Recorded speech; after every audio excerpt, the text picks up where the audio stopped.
Good day, everybody, and welcome to another edition of the Military and Foreign Affairs Network. I am your host, the voice of reason. In today's episode, we're continuing our ongoing coverage of the war between the Russian Federation, the North Atlantic Treaty Organization, and its Ukrainian proxy forces. Now, today I'm starting off on the deep state map, and I've gone back to the very beginning of June in the Pokrovsk and just to the south of the Pokrovsk sector. Now, what I want to do is fast forward from the very beginning of June to where we're at today. So you, the viewer, can see exactly what has transpired over the course of the last month. And again, this is by no means a static conflict. There is a methodology to what the Russians are trying to do. And unfortunately, here in the West and the mainstream media, this war is essentially not being covered at all. At all. There are occasional reports when the Russians launch attacks against large Ukrainian cities or Ukrainian military infrastructure in those large cities. You then hear about an alleged Russian attack upon a Ukrainian city. But the reality is it is a Russian strike against a fixed military position someplace, or a moving military target someplace in said city. Now, again, we're going to fast forward, so you, the viewer, pay attention to Pokrovsk and the area just to the south by southwest of Pokrovsk, where you can see exactly what has happened and is happening over the course. Now, watch this pocket as the envelopment occurs, and then essentially the collapse of said pocket and the Ukrainian military units that are inside of that pocket as we continue.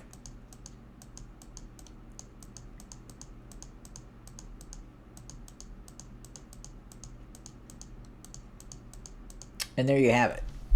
So again, this is going on along the entirety of the front line, including new areas of offensive operations by the Russians that are starting to pop up in other areas along the line of contact, along the shared Ukrainian-Russian border zone. So again, we're seeing the Russians launching these micro-offensive operations in other areas, while the main effort, again, seems to be positioned in Donetsk, in the position around Pokrovsk, southwest and then northwest of the cities in this area of operations here. Now,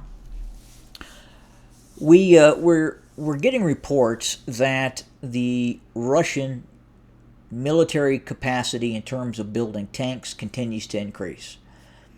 It is estimated that going back to 2022, the Russians were building about 60 T-90 main battle tanks. It is believed that in the year 2025, the Russians will build over 300 T-90M main battle tanks. Now that's just T-90s. That doesn't include T-80s, T-72 Bravo 3s that are also being built by the Russians. It is believed that around 2028, the Russian will have a 1,000 main battle tank capacity in terms of T-90 production alone.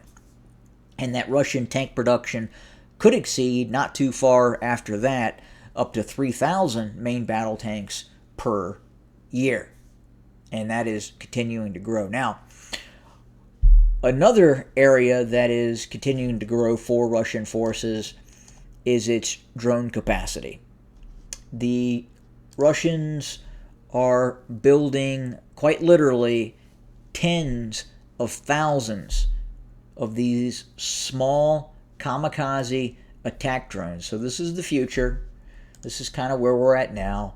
But eventually we will be in this space, which you're seeing right here in this picture. Now, recently, within the last few days, the U.S. Secretary of Defense has announced that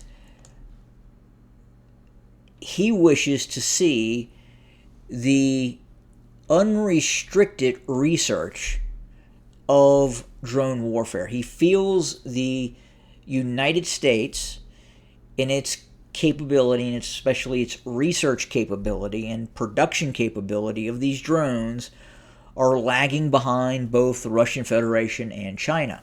So if the U.S. were to go to war today, against a near peer or peer adversary, meaning the People's Republic of China, possibly the Russian Federation, who knows, that if this was a ground conflict, an engagement where tens of thousands of troops are engaging tens of thousands of troops along the shared border or acting in some sort of offensive operation elsewhere around the world, the United States could be at a distinct disadvantage given the advantage that both China and the Russian Federation have in terms of this small micro drone capacity.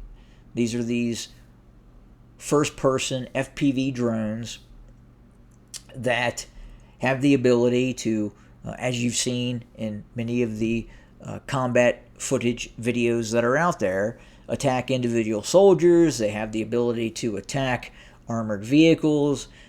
These drones, both wireless drones and wire drones with fiber optic cables, have made the battlefields in the Ukraine very difficult for the massed formation of main battle tanks. So again, as we move into the future of war, small units of tanks, armored infantry fighting vehicles, special operations forces, combined with masses upon masses of drones, attack drones, kamikaze drones, operating with artificial intelligence all over the battlefield.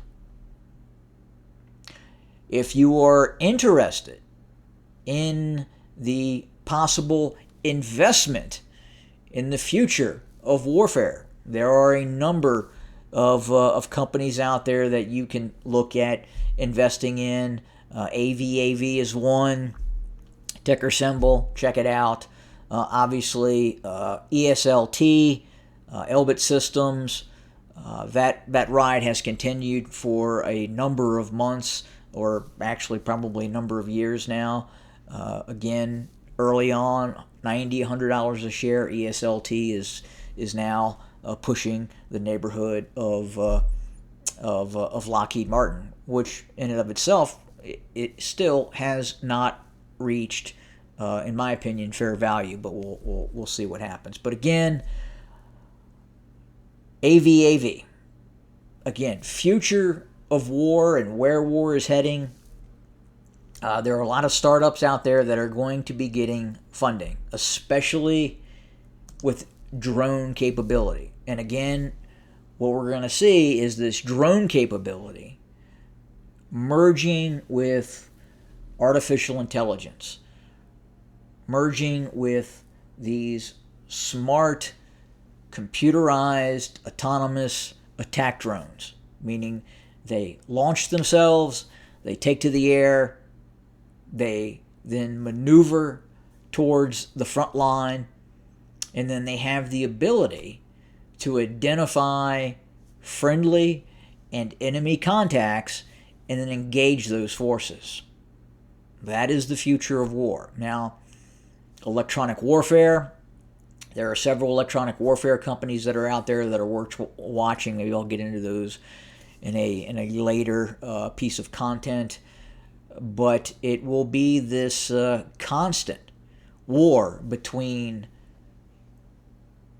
electronic warfare and the ability to shut down these drones to drone systems that will operate fully autonomously, and or with the ability to use fiber optic cables. Most of the Russian drones that are currently operating with fiber optic that are completely impervious to the use of electronic warfare.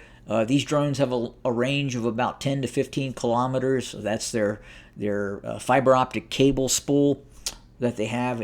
It comes out like a fishing line, and again, no ability to jam those systems.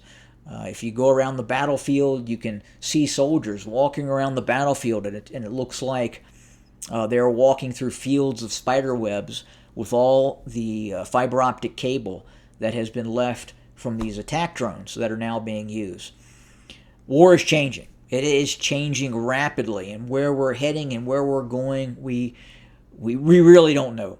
We really do not know what war is going to look like in 10 years.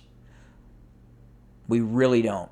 Once you get into quantum computing and more micronization of weapon systems and the processing power and of these drones, warfare is going to become increasingly very, very difficult for the average foot soldier on the ground. But again, as we watch the ongoing war between Russia and Ukraine, that capability in terms of ground attack, drone capability continues to multiply each and every month. The ability of the Russians to strike Ukrainian targets grows day in and day out. And again, as I've talked about before, eventually the Ukrainian military is going to reach a point of breaking. And then these small tactical advances that we see are going to become much, much larger.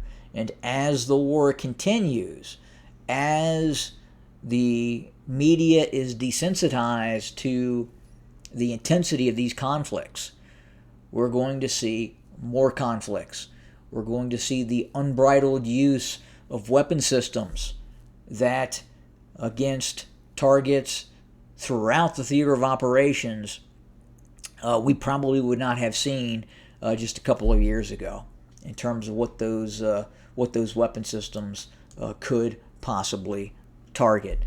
So again, as always, thanks for joining us. More to come very, very soon. Good day.